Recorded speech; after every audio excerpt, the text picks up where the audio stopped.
చేతులు కాలాక పార్టీ ఓటమి తర్వాత తప్పులను అంగీకరించిన కేటీఆర్ ఆకులు పట్టుకున్నట్టు మాటల ఫ్రస్ట్రేషన్ తోనే వివాదాస్పద కామెంట్స్, ఆ తర్వాత సరిదిద్దుకునేలా వ్యాఖ్యలు, మాటల విషయంలో మారుతున్న తీరు, కార్యకర్తలతో ఓపెన్ అవుతున్న బీఆర్ఎస్ వర్కింగ్ ప్రెసిడెంట్, మిస్టేక్స్ చేశామంటూ ఒక్కొక్కటిగా అంగీకారం, ఆలస్యంగా కనువిప్పు అంటూ పలువురు అభిప్రాయం.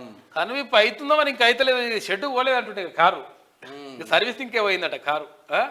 పార్టీ ఓటమికి బాధ్యుడు నేనే, కార్యకర్తలను పట్టించుకోలేకపోయాను, దళిత బంధు రైతు బంధు దెబ్బ కొట్టాయి, బీజేపీకి బీఆర్ఎస్ బీ టీం అయితే కవితపై కేసు పెట్టేది కాదు కదా, అయితే మరి ఎందుకు లోపల వేయలేదు కాదు కదా చెప్పలేదండి అన్న, ఏ కారు సర్వీసింగ్ కు వెళ్ళింది అని చెప్పేసి కేటీఆర్ అంటా ఉన్నాడు.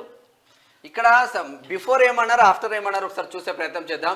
బిఫోర్ పార్టీల తేడా పక్షపాతం లేకుండా సాగు భూమి ఉన్న రైతులందరికీ రైతు బంధు అందిస్తున్న ఏకైక రాష్ట్రం తెలంగాణ అని చెప్పిండు. ఏం చెప్పిండు? భూస్వాములకు రైతు బంధు ఇవ్వడం వల్లే ఎన్నికల్లో బీఆర్ఎస్ కు ప్రతికూల ఫలితాలని చెప్పేసి ఒకటే నోరు. మళ్ళా రెండోది, చేసిన అభివృద్ధి సంక్షేమంతోనే బీఆర్ఎస్ మరోసారి గెలుస్తుంది, ఎవరికి టికెట్ ఇచ్చినా విజయం ఖాయమని అప్పుడు అన్నారు. కుక్క పిల్లలు పెట్టినా గెలుస్తారు అన్నాడు. సిట్టింగ్లను మారిస్తే గెలిచే వాళ్ళం, లోక్సభ ఎన్నికల్లో జాగ్రత్త పడతామని చెప్పేసి మళ్ళీ ఇప్పుడు పగుళ్లకు స్లాబులకు మధ్య తేడా తెలియని జాతీయ పప్పు రాహుల్ గాంధీ అని అప్పుడు అన్నాడు. పెద్ద పెద్ద కన్స్ట్రక్షన్లో జరిగినప్పుడు చిన్న చిన్న పొరపాట్లు సహజమే, 100% జరిగిందని చెప్పేసి మళ్ళీ అన్నాడు. బీఆర్ఎస్ పనితీరు కన్నా కాంగ్రెస్ పార్టీ అబద్ధాలనే ప్రజలు నమ్మరు అని అప్పుడు అన్నారు. ప్రజలను తప్పుపట్టడం సరైనది కాదు, తెలంగాణ ఉద్యమకాలం మొదలు గడిచిన 2 అసెంబ్లీ ఎన్నికల్లో మనకు జనం బ్రహ్మరథం పట్టినరు, మన పని చేసినట్టే మనమే తప్పు చేసామని ఒప్పుకున్నారు. దళిత బంధు దళితుల ఆర్థిక బలోపేతానికి దోహద పడుతుంది, విపక్షాలు ఉద్దేశపూర్వకంగానే దాన్ని రాద్ధాంతం చేస్తున్నాయి అని అప్పుడు అన్నారు.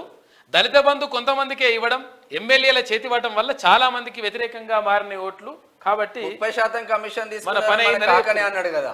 దాంట్లో దేశంలో ఏ ప్రాంతీయ పార్టీకి లేనంతగా బీఆర్ఎస్ కు 60 లక్షల మంది కార్యకర్తలు ఉన్నారని అప్పుడు కేటీఆర్ అన్నాడు. పార్టీ నిర్మాణంపై ఫోకస్ పెట్టకపోవడం వల్లనే ఓడిపోయారని చెప్పేసి మళ్ళీ ఇదంతా అప్పటికప్పుడే మాట మార్చులు అంటే ఇక మునగాళ్ళు అనుకోరు అదిగా వీళ్ళని మించిన ఉండరు ఇక.